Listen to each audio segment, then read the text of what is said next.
Oh, wait. Now, here we go. Okay. So, I know that I usually start with a song here on the podcast, but however, since Mackenzie and I are here and both ready to go, we're just going to go ahead and tear it up here on the show. So, ladies and gentlemen, welcome back to the Reflection and Projection for Sports podcast with Simon Burtz alongside Mackenzie Banks. And we thank you all for taking an hour out of your time and tuning into the show, where today we'll be reflecting on 4 pieces of sports news, 4 different sports, 4 of the biggest things happening in the current world of sports. So the first thing we always do, if you're not 100% familiar, I know you're not on for the first couple minutes usually, but we usually start off with a joke. The very first ice skates were made over 4,000 years ago in Finland. So crafted from animal bones. So just imagine gliding across a frozen lake with bone shoes. That's not just a skating move, it's a real icebreaker. Yeah. Okay, I like that one. Okay, I like that one. yeah. That was good. Good. All right. So, we're going to start it off here. We're going to start off hot, ladies and gentlemen. Ilya Malinin. Did I say that right? Yeah. A former George Mason student currently competing in the Olympics for figure skating, and tonight's event will decide whether or not he gets a medal. I sure hope so. I think he will. I haven't paid attention enough as I should because I've been super busy, but I know that I've been pushing myself to watch the Olympics as much as I can, especially because there's a George Mason alumni in it. Well, he's still a student currently, but... What year is he? Yeah, he's actually a sophomore. He's only 21. Yeah. But yeah, I mean, you could say alum. I mean, after, like, when the next Olympics, he's probably going to be, graduated and stuff. But he's from the area, which is really cool. Oh, that's awesome. He's from the DMV. Yeah. So I think the main message that I have for this is this really sets a foundation stone for athletes coming in. Yeah. It doesn't matter if it's a, high D1 sports school or a low D1 sports school. You know what I mean, right? Yeah. It's like anything is possible if you really put your mind to it and trust the process. Yeah, and I think it's really cool to see what he's able to do, where it's he is pretty much right now the only one that can do the quad axel. That's why his nickname is the Quad God. And the fact that he could do a backflip on skates too is really awesome as well, because that move actually was originally banned for a couple years and it was brought back. We need to further elaborate on that. We need to further talk about the unbanning of what inspired them to unban that move. Did they just see something in him, or? I'm not entirely sure. I think I might need to do my research, but I know it began, I forgot the girl's name, but she was in the Olympics many years ago. I think it was around maybe 70s or 80s or whatever, and she would always do a backflip, and it was frowned upon because it was a dangerous move. Yeah, I was gonna say safety's probably gonna be coming into play because you can also relate it to ice hockey, where you're on normal floor compared to ice. All these jumps and flips and stuff, that the level of danger and safety is that much higher on ice. Yeah. Because it's just because when it comes if you understand, if you've never watched ice skating or figure skating or whatever, and the first time you've never watched hockey or whatever before, the first thing you're gonna notice is, sheesh, how are they gonna control their momentum? Oh yeah. Because they're gliding across the ice. Yeah, but also a weird thing with it too. When Ilya does the backflip, it's he doesn't really get much added points with it, because Oh, you're trying to you know, you're trying to get the style points in there now. right. I mean, Yeah. that's the thing though too, because it's like, you know, people can't really do that. So it's like when he does it, it's like it's a good thing, and hopefully he lands it. But it's not like when he does like his quad, where I believe one of his axles, I don't know if it's the actual quad axle, but one of his turns that he does is already worth 11 points. Wow. Yeah. So it's I'm also trying to learn the amazing. point style too. Do you know the point style of this? I know it's technicality, artistry, and probably maybe execution.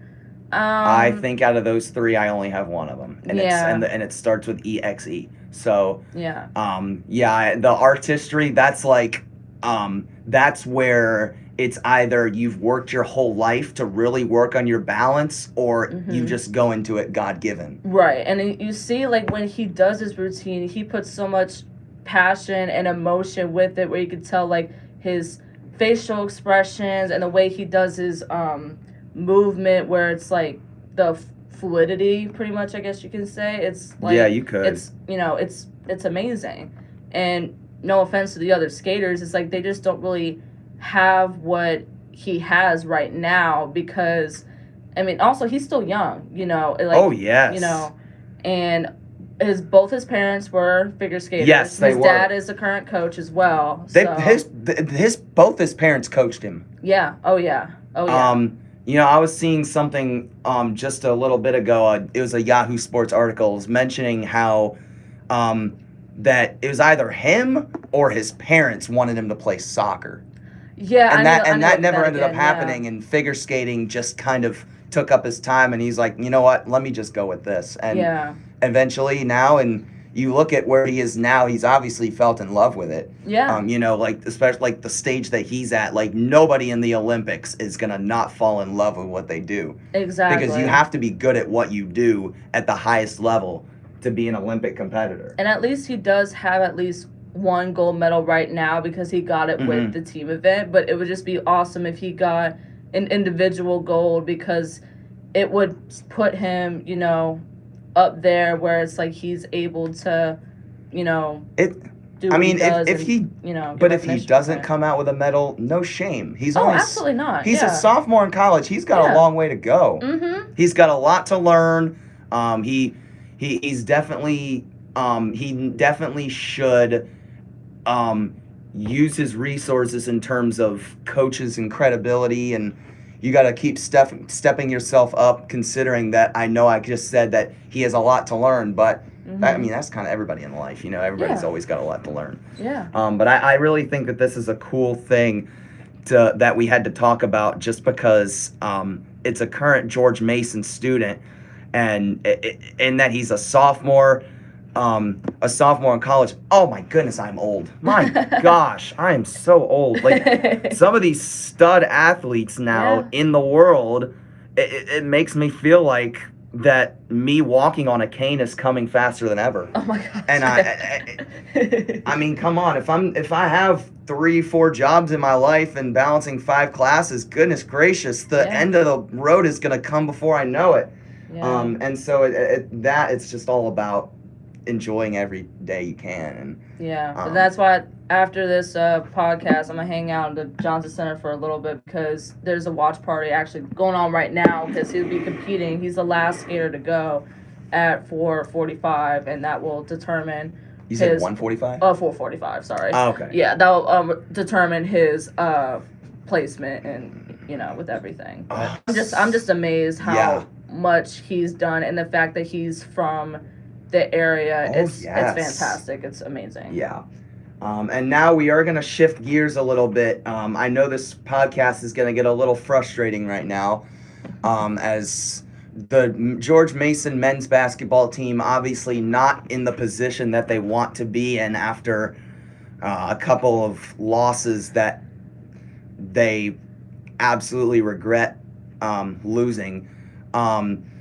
I haven't been able to catch every single game, but the biggest thing that I'm seeing is they're not securing the ball like they did earlier in the season. I agree with you, and the fact that it's like they're not consistent right now, where it's like because we're at almost every single game, and even when we're not there, I would text you and be like, this is going on. It's like we know the amount of games that we've been to that we know we're not a first half team. No, we we're get not. that. But the thing is, it's like No. when you're down, like did you watch the Richmond game?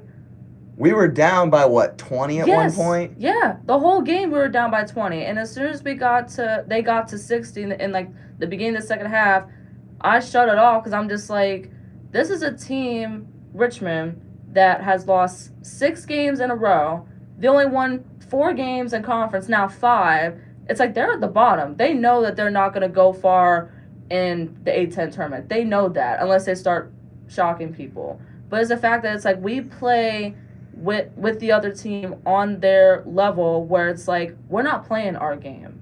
I personally think. No, and I think a big factor is adhering to the standards of the program, and I'm not sure if this lies into it too much, but I'm gonna relate back to what JJ Redick said after their Christmas game. Mm-hmm. He said, "quote because we just don't care enough." Yeah. Could that be? Could it be that we just aren't putting our A+ effort into it? I would hope not, but considering what you're saying, I would think that only because of this. It's like we got too comfortable from the very beginning before we even got to conference where it's like we got this many wins, we only lost like 1 non-conference game, and we're getting all these votes to top 25. It's like we started to get to our heads a little bit. And then when it came to conference where it's like we started beating teams, like especially when we won VCU, I was like, okay, we might be straight. But then it's like it started when we played Rhode Island. We lost that game. I don't know. I feel like GW. I feel like it started with GW. I mean, we can't only beat we always make GW a lot harder than it seems. Yeah. We rarely beat them by more than like 6 points. Yeah, and we play them again tonight. And the thing is, I heard already that Castro's not playing again, and I heard, and I might be wrong. Allegedly, he might be out for the rest of the season because of how bad his injury is. So it's like if we can take care of going in the paint, we might be okay. But the thing is also GW is like a guard-oriented team where they would bomb threes. Yeah. So. Now that's a problem. We haven't been the best at stopping the three. I think our biggest strength right now is I just think it's I think we don't do too bad with second chance points. Yeah. I agree with you. But there's just so many little things that it's like the turnovers we got to clean up. We got to rebound better. And also, I kind of hate to say this too. It's like we need to figure out who we have in the game. Because right now, I'm not really a big fan of the people that we have in the game recently. Because it's like, I know you're supposed to have them in the game for a reason. But if they're not being an asset, why do you have to wait till someone comes off the bench to put up this many points? Like Fat Hill had 23 points. Yes. The fast. Fat was not the reason why they lost. Oh, absolutely. He was one of the best players in that game. He also played against Richmond last year when he was at Ball State. He put up 20 points. So he knows Richmond pretty well. He does, yeah. I think the next time he plays Richmond, I think he should start. I think Fat should either start or get more minutes than he's been getting. And Nick did really well as well. He put up 11 points on a given night, Nick's going to be a great player. Yeah. Definitely not every night, but on a given night, he's going to have a great game. The other thing I was going to mention is some people are telling me that, oh no, Tony Skinn, if this is going to keep happening, you should just let Tony Skinn go. I'm like, no. No, we're not even at that point. Do you know why we shouldn't let him go? Because we're not going to win 20 games every year if we let him go. Oh, There's no other coach that's going to even come close to the position that we're in. Yeah. And it's like every year, it's like he's improving every year. And it's like this is with different guys, like, because not every team was the same. Every team that we've had right now has been different with only a few returners coming back. Now, I have a question here. How much did the team change during the summer of 2022? Because I wasn't here and following back then. Yeah. Because I know 23-24 was a good bit of a change too. I know every year since then has been a change. But my senior, going into my senior year of high school, I know you were. Yeah. How big was the change? Like, how many guys stuck around? So I think you're talking about that was when Tony first came. Yeah. Correct me if I'm wrong. Okay. So pretty much when Tony came, it's like he also went into the transfer portal to get all these players like Keyshawn Hall, who's been bouncing from school to school. He's now at Auburn and tearing it up. He is. But you look at the people that left us to follow Kim English, who is now at Providence, which I don't want to be rude, but I have a bad feeling this might be his last year at Providence, considering the record right now. But anyway, you had players like Josh Oduro, Ticket Gaines, Justin Fernandez. All of them followed him to Providence in hopes of better NIL deals, because we're still learning on NIL. Everybody's learning. Yeah, the fact that you're in a bigger conference, because you're in the Big East. When you go against that's teams a like much bigger and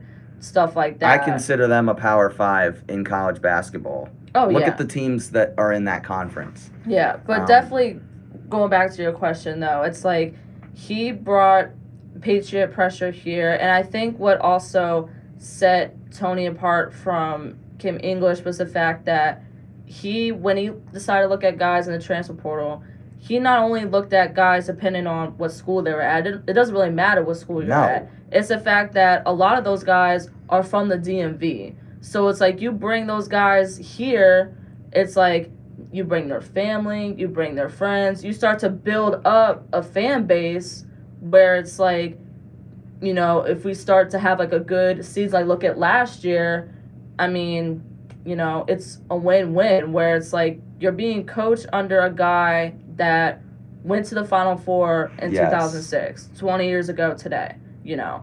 But it's the fact that it's like he's able to take guys no matter where they're from, but knowing that they have to have good work ethic, good, you know, defense, good offense. Like they're just an all-around skill player, and try to put them with guys that can play together. It's like, unfortunately, Kim wasn't able to do that when he was here, and that's the one thing that could set apart with Tony and Coach Tony and being able to do that here, which I appreciate. Yeah.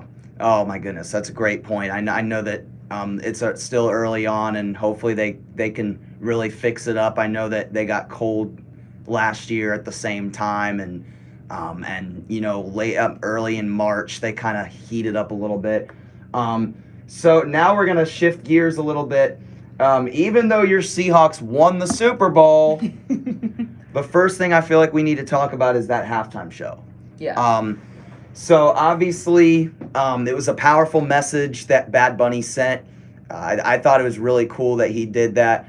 I think the most important thing to take away from that is his situational awareness. Mm-hmm. Looking at the position our country's in right now. Mm-hmm.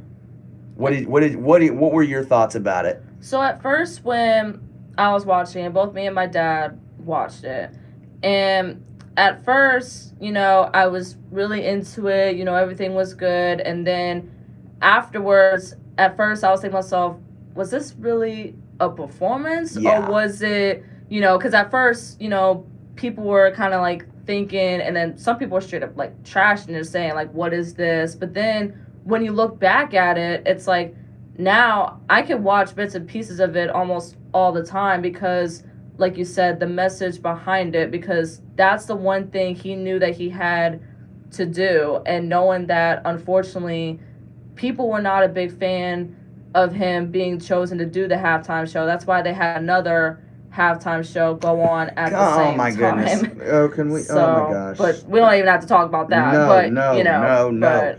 So another thing to really talk about is the language aspect. Yeah. Well, okay. First of all, here's what I'm gonna start off with.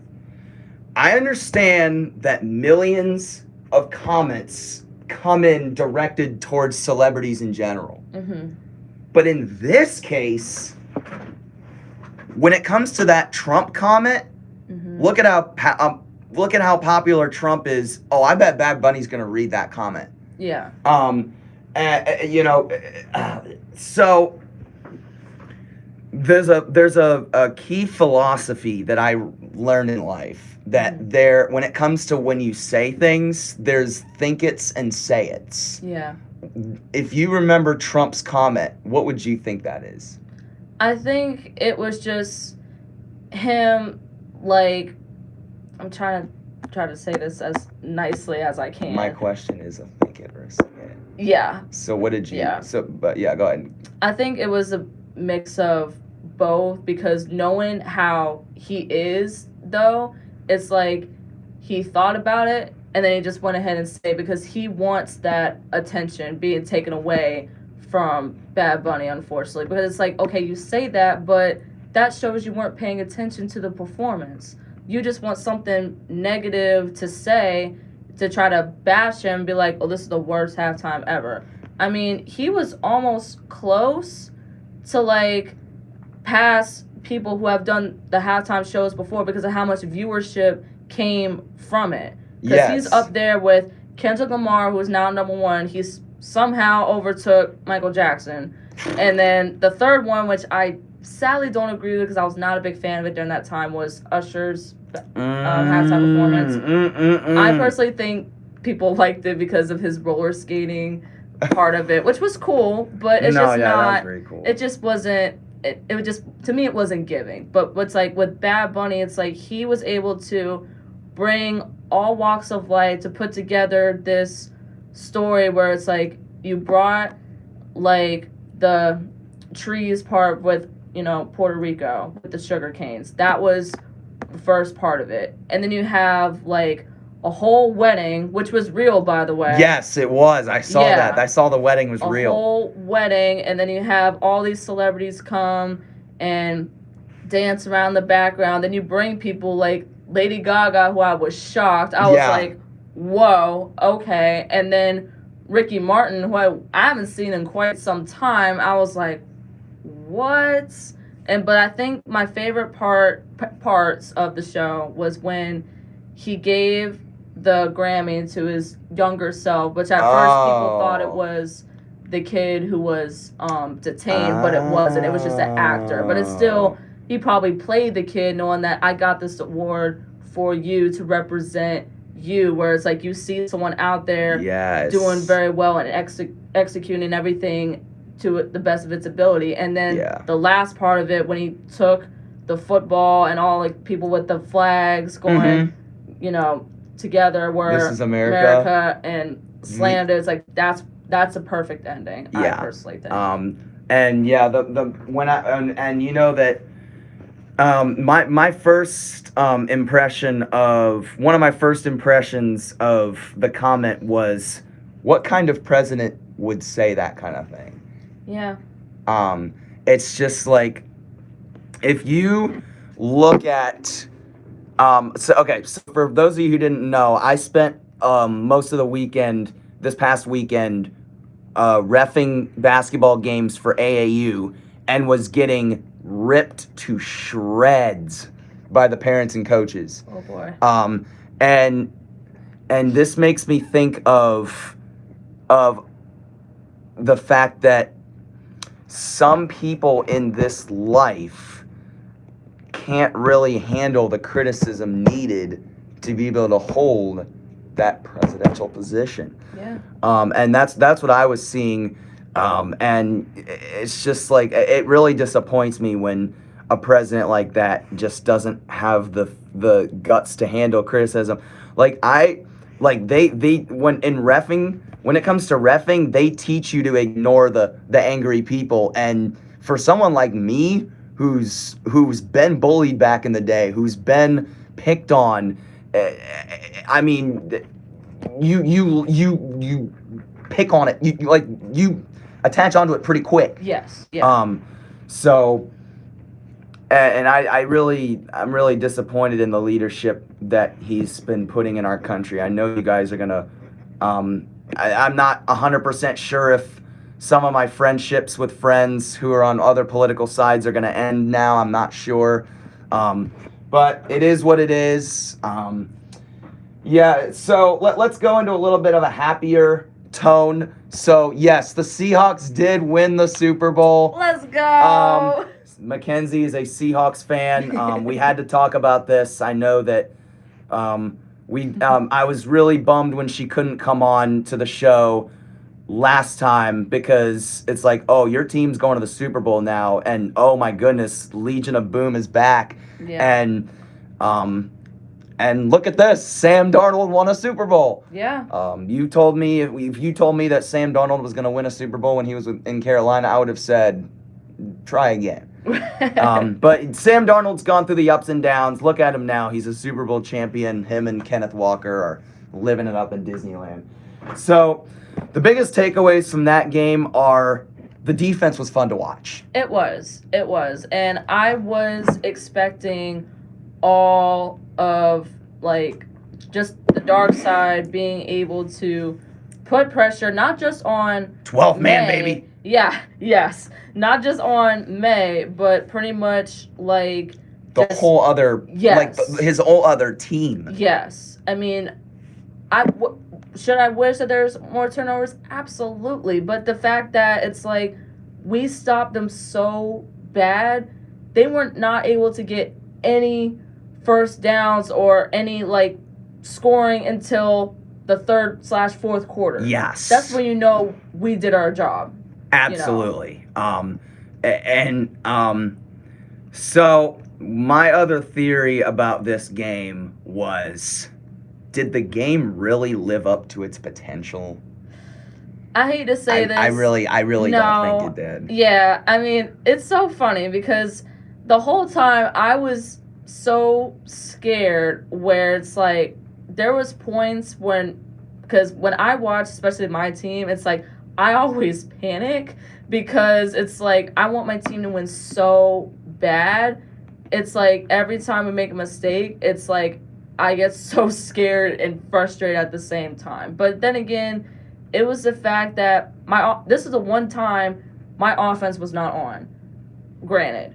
I mean, JSN didn't get that many receiving yards. I was disappointed. I mean, not a lot of really the receivers really Not a got ton of lot Shaheed either. No, he had that one, but Gonzalez tipped it away. But Barner came up big. he did. Cooper Kupp came up big as Cooper well. I Kupp. really wanted him to score, but either way, it was the fact that K9 came to play, Oh my gosh. and I was just taken aback with it all. I just think Kenneth amazed. Walker is the most underrated running back in this league. He is, and I hate to say this too. Like my team was thinking about getting rid of him because he wasn't consistent all year until Exactly why he's underrated. yes, because we were so worried about Charbonnet's this, Charbonnet's that. Then it's like when Charbonnet gets hurt, oh we're screwed. It's like Now never you're in the know. same running back position as us. Yeah. We've got 2 running backs.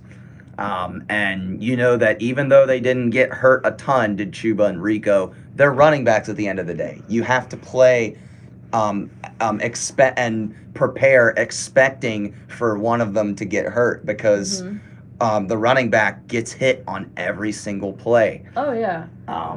But yeah, I did definitely feel a little bit of Z's during the game. I was really gonna fall asleep. I was kind of bored because nothing crazy was happening. We didn't get touchdown until like the 4th quarter. Yeah, and I will say this too. I do gotta give credit to the Patriots though, because it's the fact that it's like you have a rookie quarterback, Second year quarterback, excuse me, and it's the fact that he was able to take his team this far, even though, in my opinion, they weren't consistent. Like there was games that they, weren't consistent and probably should not have gotten the win. I mean, you look at the championship game going into the Super Bowl, like you almost lose to the Broncos, who don't have a quarterback. They have a quarterback who hasn't even played this whole time. But you were close with them. The biggest thing that the biggest thing that I'm looking at is strength of schedule. Yeah. The Patriots did not have the hardest schedule in the NFL. They had one of the easier schedules in the NFL. I think my team was the same way part as of well. me, part of me thinks when you get to the Super Bowl after that kind of schedule, it's like part of me thinks, oh, we're here now and we're vibing, having a good time playing in this big game.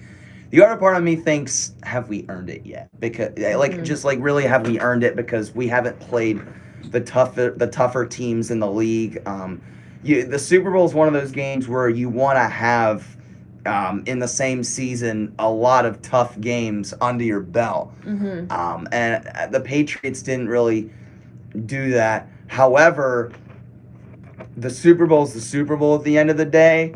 The easy schedule at this point, it's in the past, and you really can't do anything about it.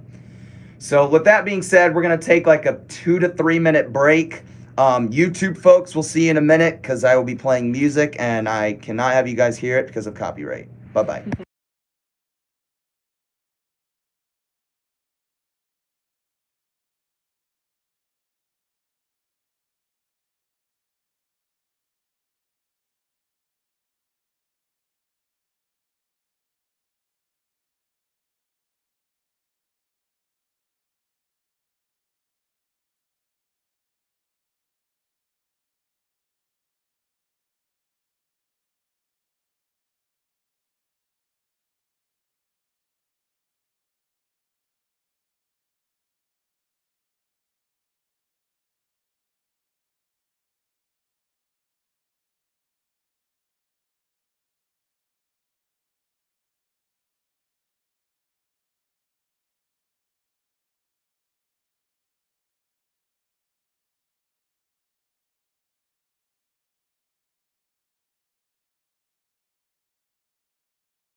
Yes, today's Friday the 13th.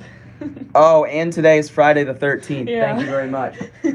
So we are back here on the reflection and projection for sports. I think now we're getting into the best part of the show. Mm-hmm. Let's talk about all the unraveling that took place at the 2026 NBA trade deadline. So I feel like the first thing to mention is the fact that a lot of teams are not going to be dealing with unfamiliarity. Look at all the stars that are moving. Like, from the Hawks, the Warriors, the Thunder. And don't worry, guys, we're going to get deeper into Giannis later. But so you have Atlanta trading away Porzingis. You have Golden State trading away Buddy Hield. And Kuminga. Yeah, and Kuminga. Trace Jackson Davis. Yep, and now OKC. Well, they did get Topic back, which was good to see.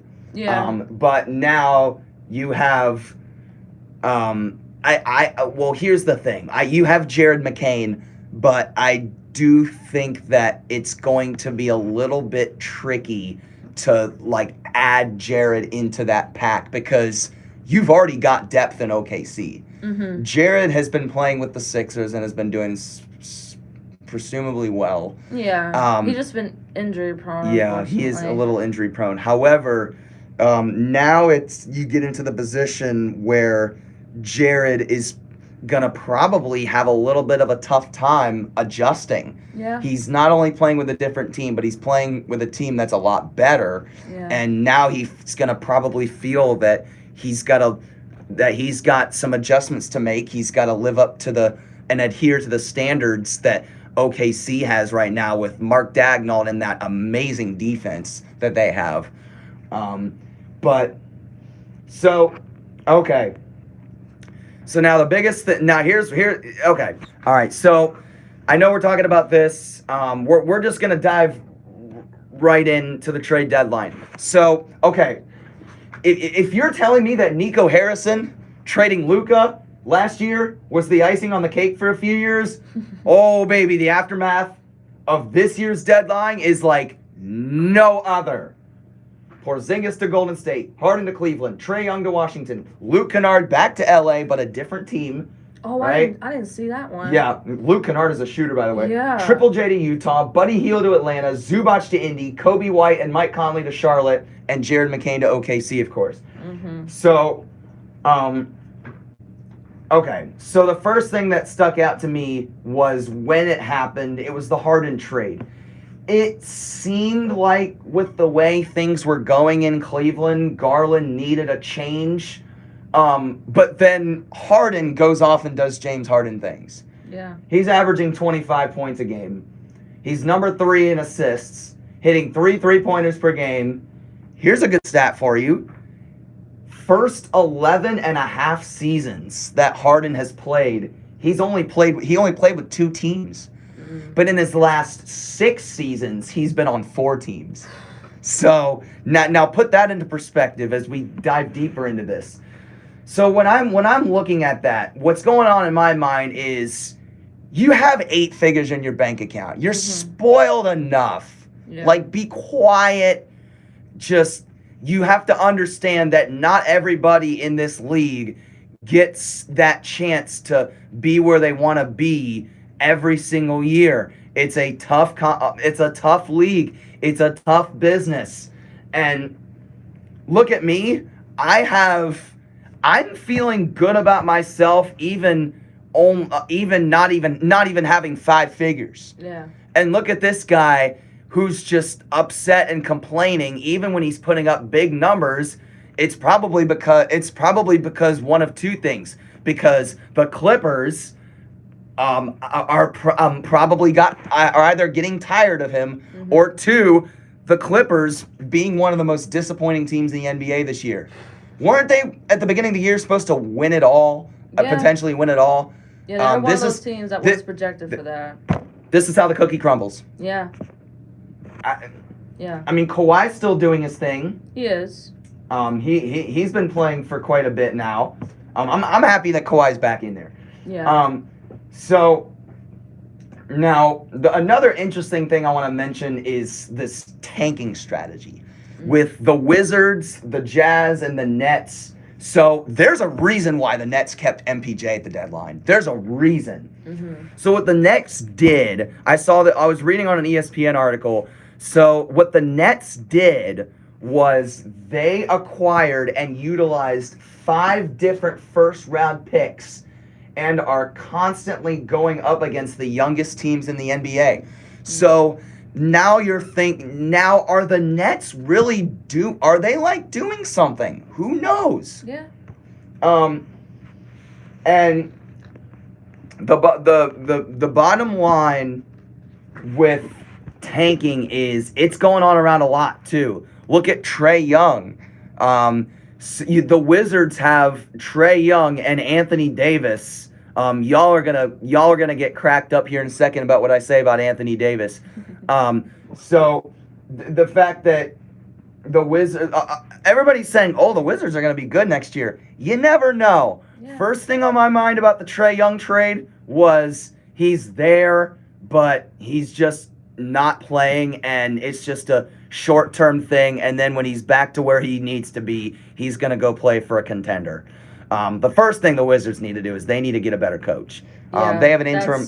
They have an interim coach right now, and in a league like this, that's totally unacceptable. Yeah. But that's what they have right now. Having many disappointing seasons, you need to get someone who's at least a veteran and knows what he's doing at this point.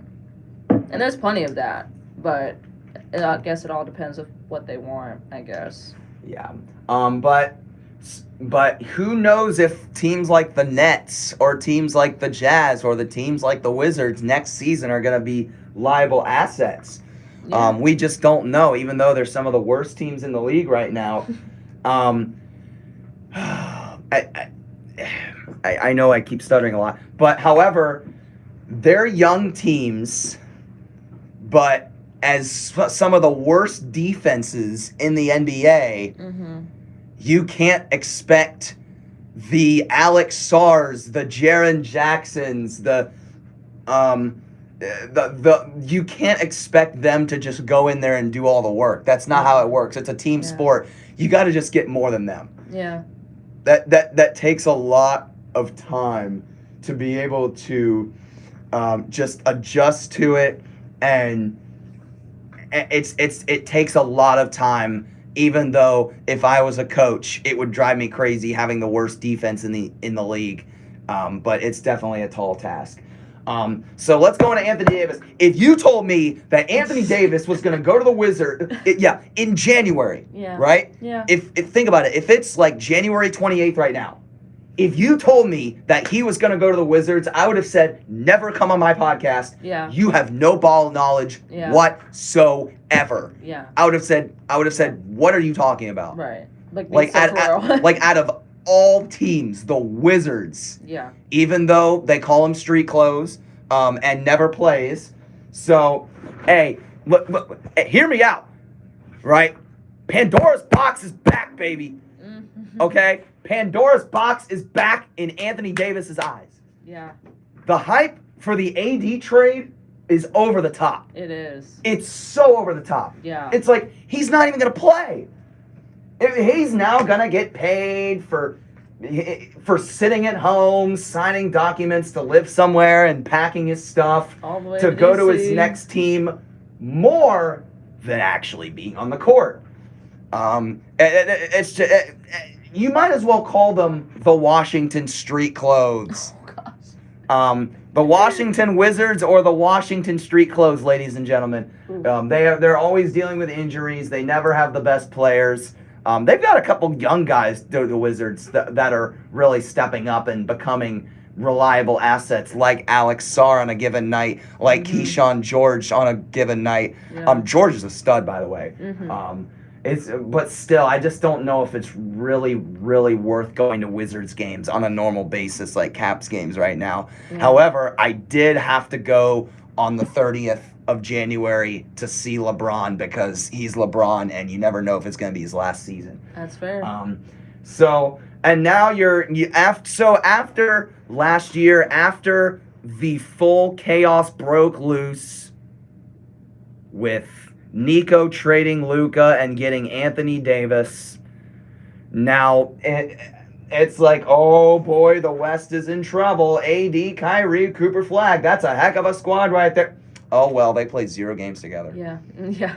They played 0 games together. Yeah. They really the thing that I'm seeing with that is just, and even oh if my they God. did, it's like it would only last like a couple minutes because AD unfortunately would end up getting You hurt. don't trade a franchise player Yeah. at age 25 Yep. right after they lost the NBA Finals. Yeah. And you know that Nico Harrison is going to be an absolute clown for that. Yeah. And all the fans are out protesting after Luka Doncic gets traded. And they're doing the right thing, in my opinion. And you see the posters outside with the face of Nico Harrison with the clown ears on the top of his head. Yeah. And it's just mind-boggling. Oh yeah. I can guarantee you that it's going to be at least a few more times that I post that trade on my story. Oh yeah. Every year. Absolutely. Every year. Absolutely. Non-negotiable. So okay. Let's predict now. So with all these trades happening, and it had already happened, what do we think is going to happen in the near future? I have a feeling that, like you mentioned before, with the teams that have been overlooked and have been at the bottom and now got these players on their team, I have a feeling it's definitely going to make an impact where they could possibly not only be good, but, could go to the next level where, you never know. I mean, look at the Hornets. Yeah. Or the Pistons right now. Didn't LaMelo Ball ask for a trade earlier in the season? Oh, did he? Yes, he did. Oh. Yes, he did. LaMelo Ball asked for a trade earlier in the season. Wow. Oh, do you think he's going to go anywhere now after that winning streak? I know they got snapped the other night, but probably not. He probably changed his mind. Look at this. I could see the Hornets going into the play-in this year. They don't even look that bad. They don't. Oh, do they have a shooting team? Woo-wee! Are they one of the best shooting teams in basketball? Oh, yeah. But, however, don't sleep on the Lakers now. I mean, hey, they got their shooter.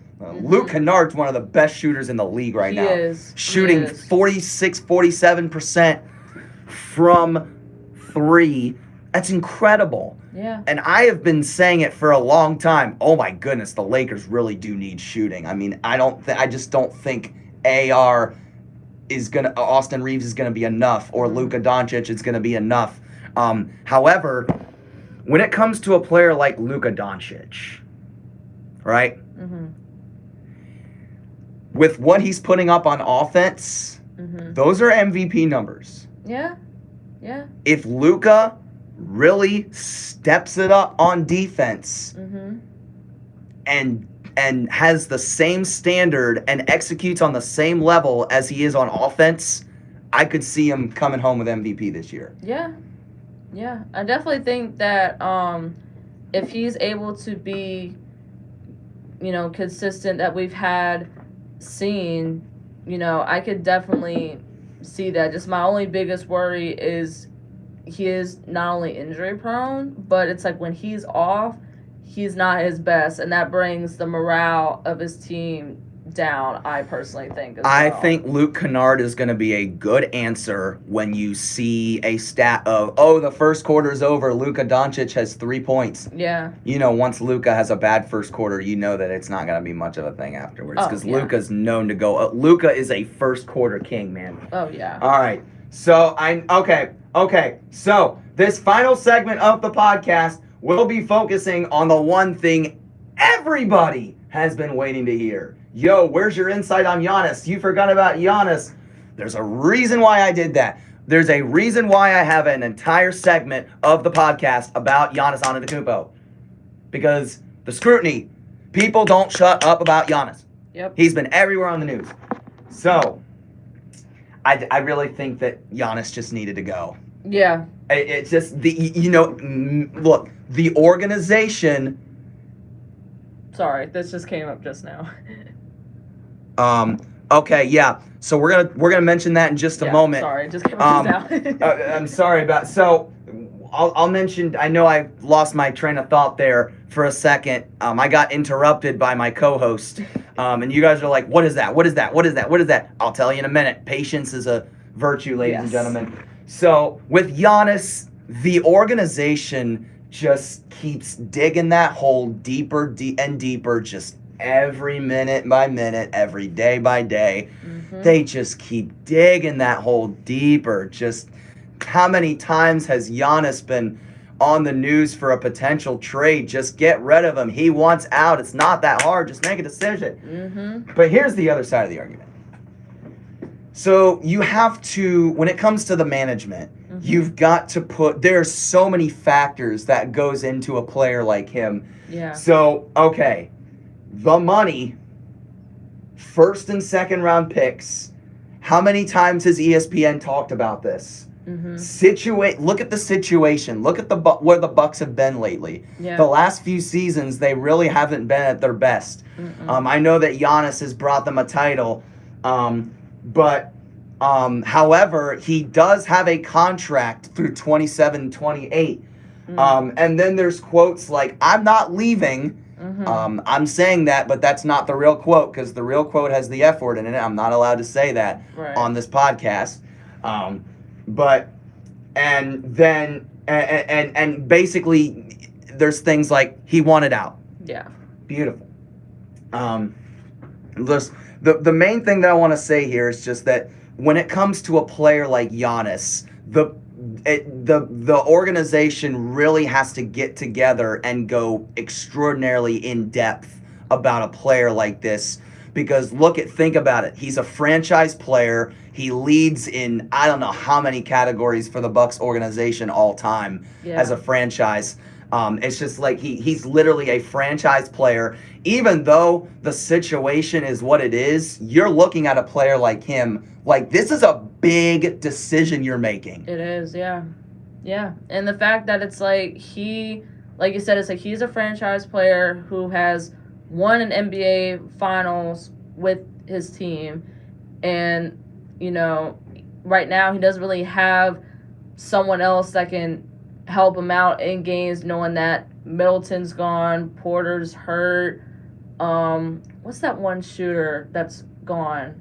I can't think of his name, but they're fine now. They got Cole Anthony and Cameron Thomas. That's what matters. Okay. Can't do anything but the pass. Yeah. And then even if you have like people like Turner who came from the Pacers, but it's like he to me hasn't really been, See, if he was lighting the lamp and making a statement, I probably would have heard his name a lot more than I am right now. Yeah.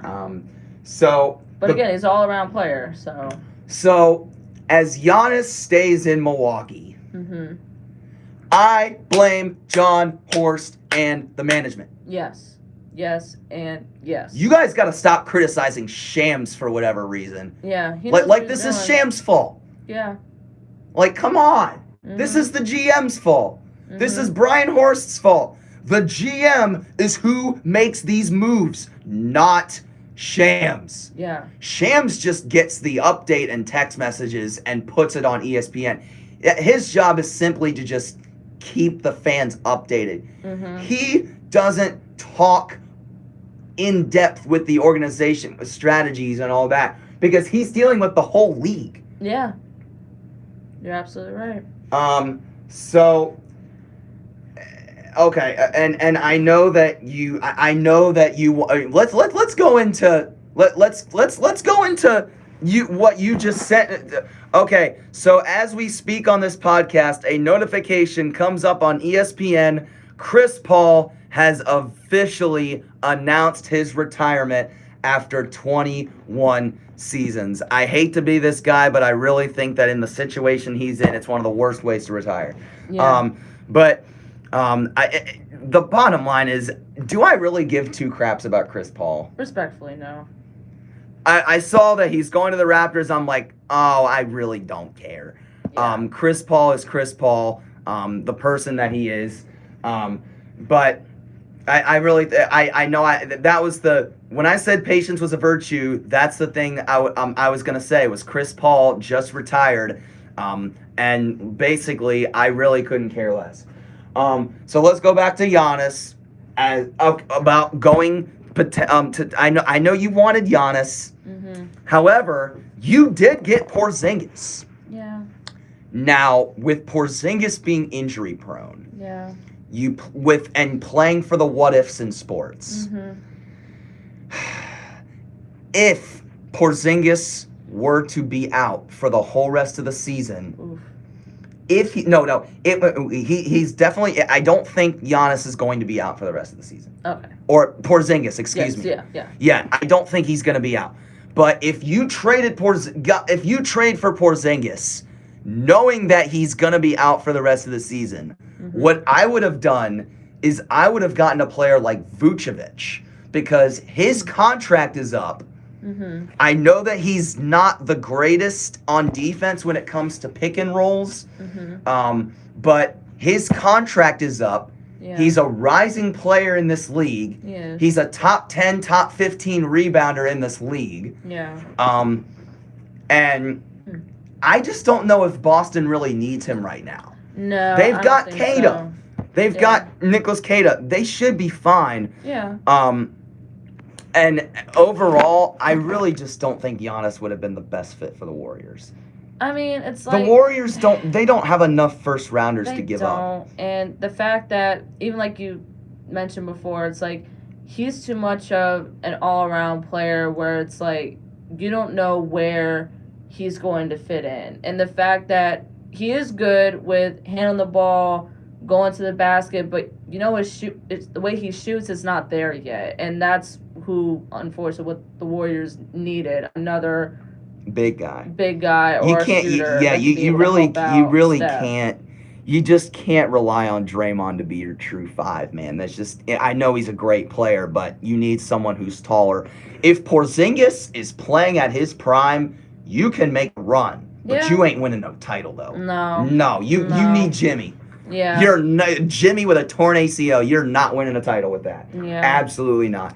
So okay, so to finish off and cap it off, as much as Giannis won a ring, leads the Bucks franchise in probably half the categories, and has been an inspiration to many, fans are booing.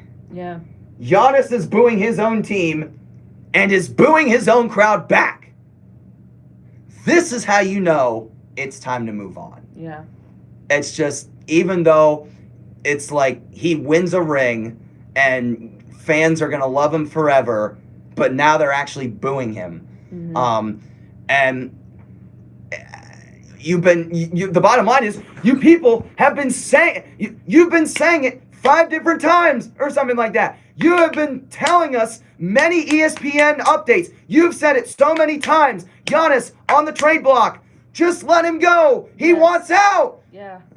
It's not that hard. Just let him go. Let him go. Just let him go. It's not that hard. You can't just rely on one player. Let the young players step up. Come on now. It's not that much of it shouldn't be a cliche or anything like that. Just let Giannis go. Just give it time. I said it last time on the podcast. What did I say? Need patience within the organization. Be patient. You're not going to be at the top every single freaking year. You're not going to be on the top every single year. So, it's just the bottom line when it comes to this conversation is not only patience within the organization, but also the fact that it's a team sport. Yeah. You need a bunch of young guys that are going to build up. Start trying to do what OKC did. Yeah. Not necessarily do exactly what you did with the Paul George trade, but maybe go in there and be patient and actually draft well and make it all about strategy. Don't rely about that lottery. Even though this is looking like it's going to be one of the stronger draft classes in a long time. Yeah. Look at this draft class. Are you kidding me? Yeah. Any of these guys could go number one. Yeah. And so it's all about strategy and not relying on the lottery, because the lottery it never works. It's one of the worst things invented. And it's the reason why the Wizards are so bad and never get the number one pick. We got the worst record in the league. We've got one of the worst records in the league, guys. But my goodness, the odds of us getting the number one pick are just they're always low. Well, not necessarily the odds, but I really just don't think we're gonna get the number one pick, because we never do, and the lottery's the lottery.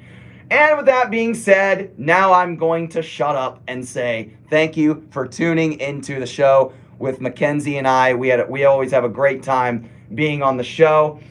And with that being said, we are going to bring in a good song, ladies and gentlemen. Sorry, I'm having a tough time trying to find just a good song here. With that being said, thank you all for tuning in, YouTube folks. Bye-bye.